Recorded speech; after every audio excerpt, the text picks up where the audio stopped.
हम वतन हैं, हिंदुस्तान हमारा, सारे जहां से अच्छा हिंदुस्तान हमारा।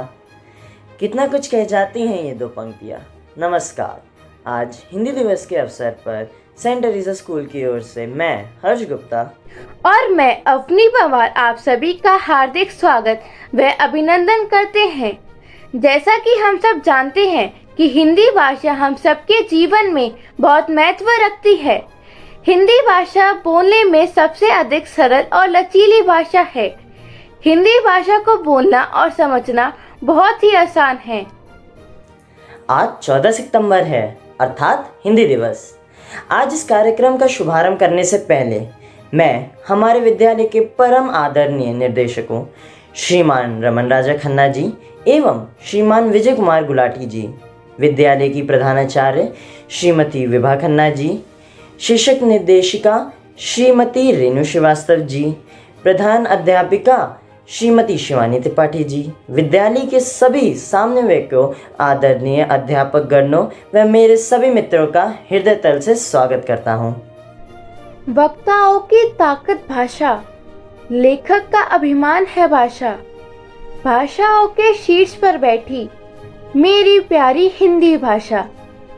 मित्रों, देश बढ़ रहा है, नई चमक गढ़ रहा है। हमें विश्वास है कि जिस प्रकार समस्त संसार ने हमारे देश की विलक्षण कला योग को अपनाकर हमें गौरवान्वित किया था, वैसे ही जल्दी एक दिन आएगा जिस दिन सारे संसार में हिंदी भाषा शिखर पर होगी। देवों के द्वारा लिखी गई, ऋषियों ने विस्तृत किया जिसे, अपने मौलिक अनुशीलन से कवियों ने अमृत किया जिसे, यशवंत शासकों ने दी थी जिसको न्यूतन परिभाषा है, वह हिंदुस्तान की अलबेली जन जन की हिंदी भाषा है। सबसे पहले मन में प्रश्न उठता है कि हिंदी भाषा की शुरुआत कहाँ से और कैसे हुई। इसका उत्तर है, हिंदी संस्कृत भाषा से जन्म लेकर आज साहित्यिक हिंदी में परिवर्तित हुई। यह एक लंबी यात्रा है, तो चलिए चलते हैं हिंदी भाषा की इस अनोखी व रोमांचक यात्रा पर। हिंदी साहित्य के आधार पर देखा जाए तो सन 1150 से लेकर 1375 तक आदिकाल माना जाता है। इस समय वीर गाथा संबंधी महाकाव्य लिखे गए। इनमें जो सबसे प्रसिद्ध रचनाएं हैं वे हैं पृथ्वीराज रासो, परमाल रासो, कीर्ति लता, कीर्ति पटाका आदि। इस समय के महत्वपूर्ण लेखक हैं अमीर खुसरो, चंद्रबरदाई, याज्ञनिक और विद्यापति। इस समय रचना की भाषा अवध तथा पुरानी हिंदी है। इस काल की कुछ रचनाओं से परिचित कराने के लिए मैं अपने विद्यालय के कुछ छात्रों को आमंत्रित करती हूँ। नमस्कार, मैं रुद्राक्षी शर्मा।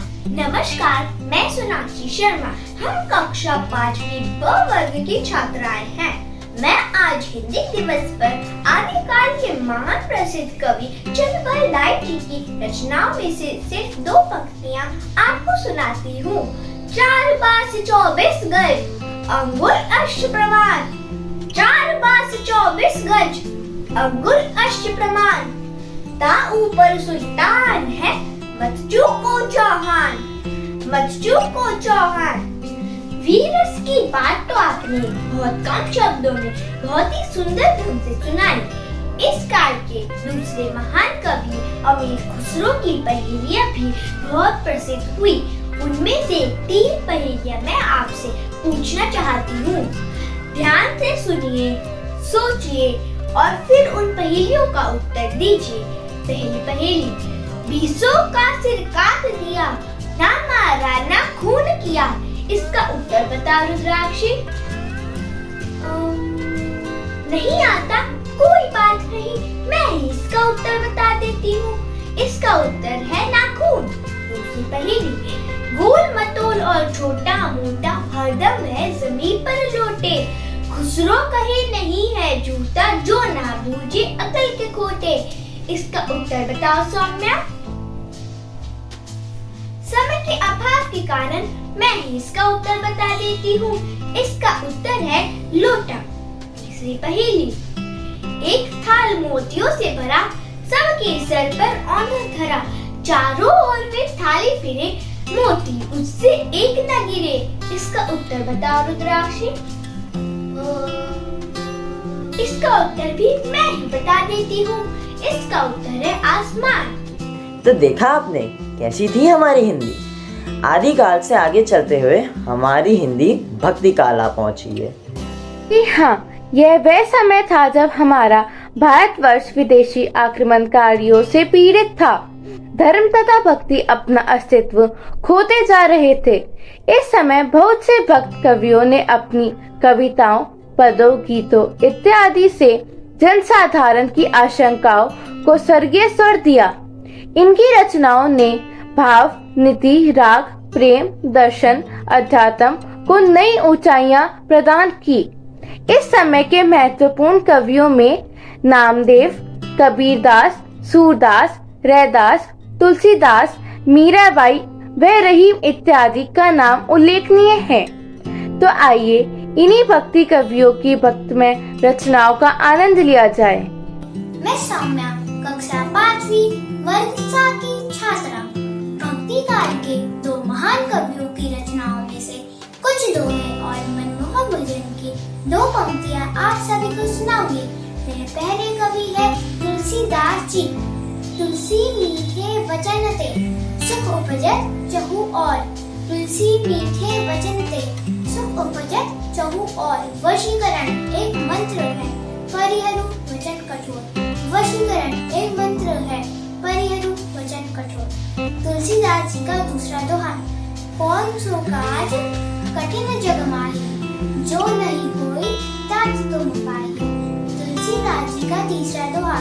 तुलसी साथी विपत्ति के, विद्या विनय विवेक। साहा सुकृति सुसत्य व्रत, नाम भरोसे एक।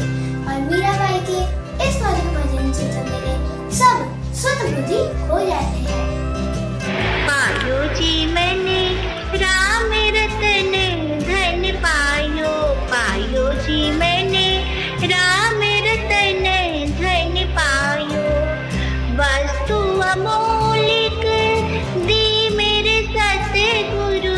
वस्तु अमोलिक दी मेरे सतगुरु।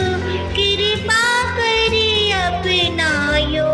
पायो जी मैंने राम रतन धन पायो। पायो जी मैंने राम रतन धन पायो। जन्म जन्म की पूंजी पायो।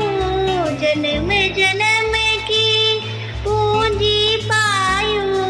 जग में सभी खुवायो। पायो जी मैंने राम रतन धन पायो। पायो जी मैंने राम रतन धन पायो। अरे वाह सौम्या, तुम्हारे इस मधुर भजन से तो मुझे भी भक्ति काल के एक महान कवि कबीरदास जी के दोहे याद आ गए। उनकी ये दोहे हमें कुछ ना कुछ शिक्षा जरूर देते हैं। ध्यान से सुनिए आप सभी उन दोहों को।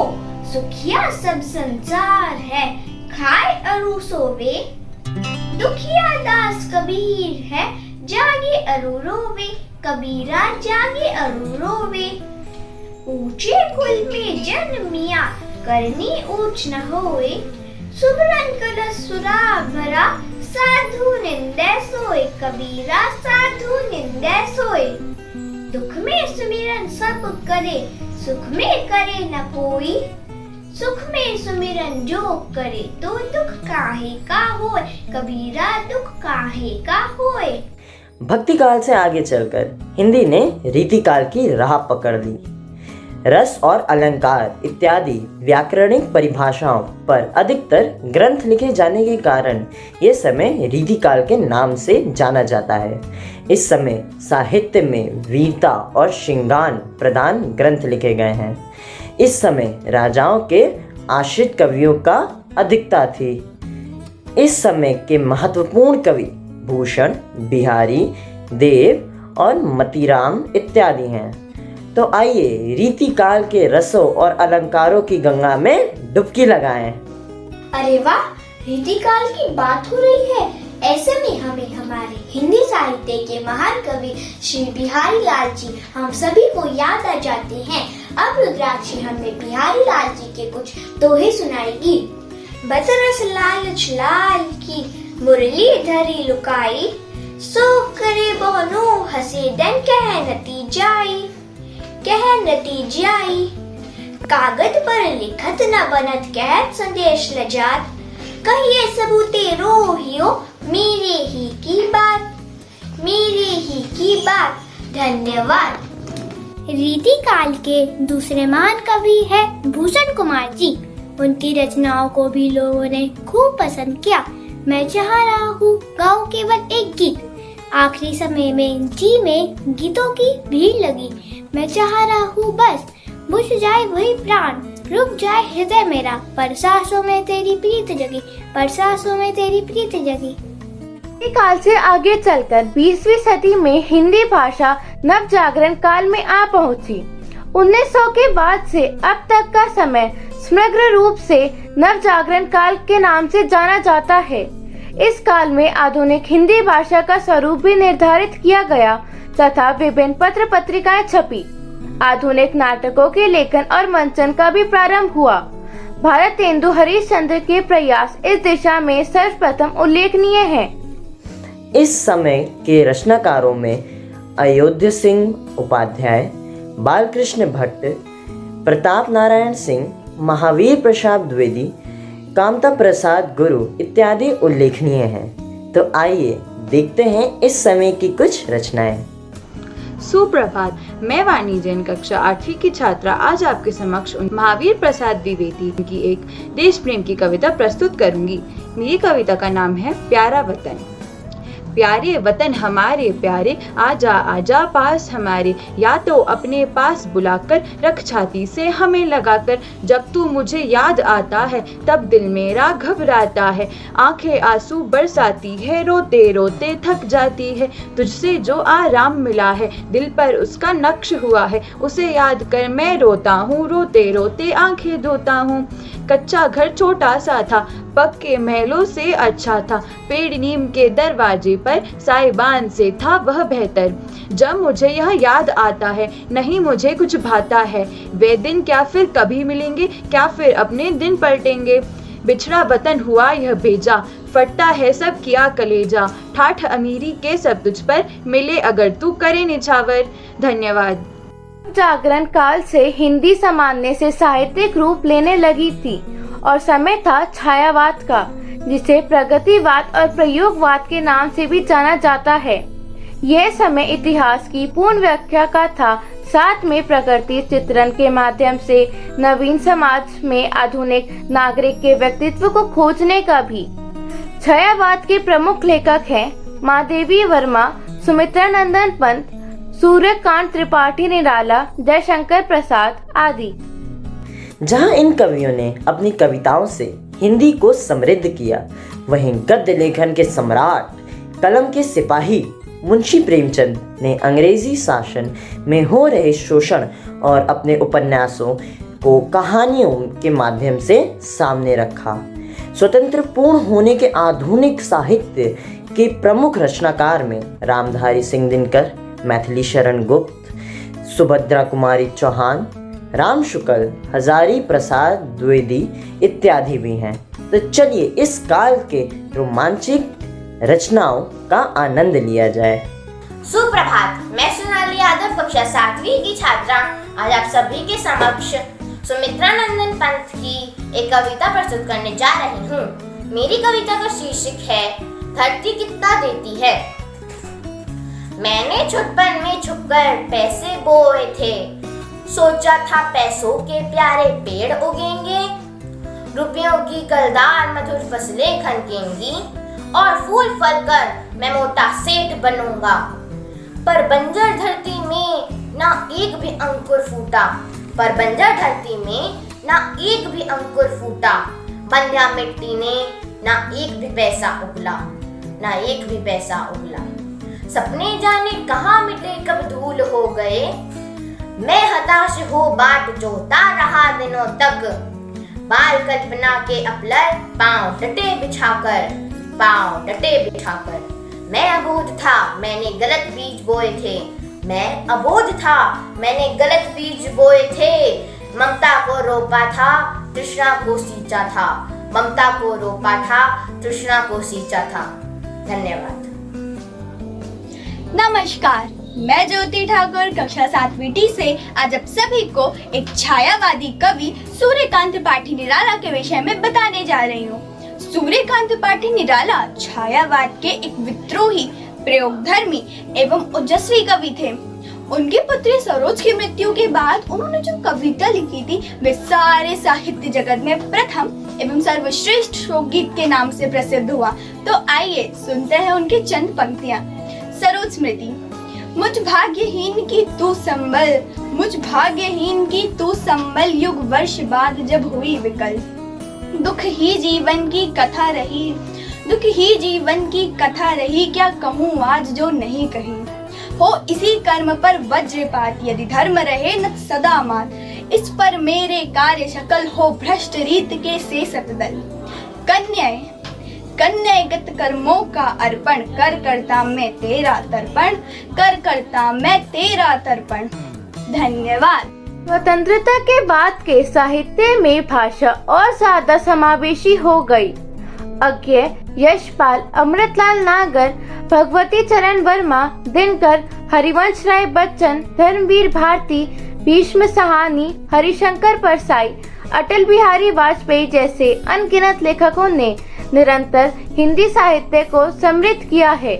तो आइए इस यात्रा के अंत में हम वर्तमान काल की कुछ रचनाओं से परिचय करें। सुप्रभात, मेरा नाम नैना यादव है और मैं कक्षा 7वीं अ की छात्रा हूँ। आज मुझे सौभाग्य प्राप्त हुआ कि मैं देश के महान नेता एवं कवि अटल बिहारी वाजपेयी जी की कविता का पाठ करूं। प्रस्तुत है कविता कदम मिलाकर चलना होगा। कदम मिलाकर चलना होगा, बाधाएं आती है आए, गिरे प्रलय की घोर घटाएं, पावों के नीचे अंगारे, सिर पर बसे यदि ज्वालाएं, निज हाथों में हंसते हंसते आग लगाकर जलना होगा। कदम मिलाकर चलना होगा।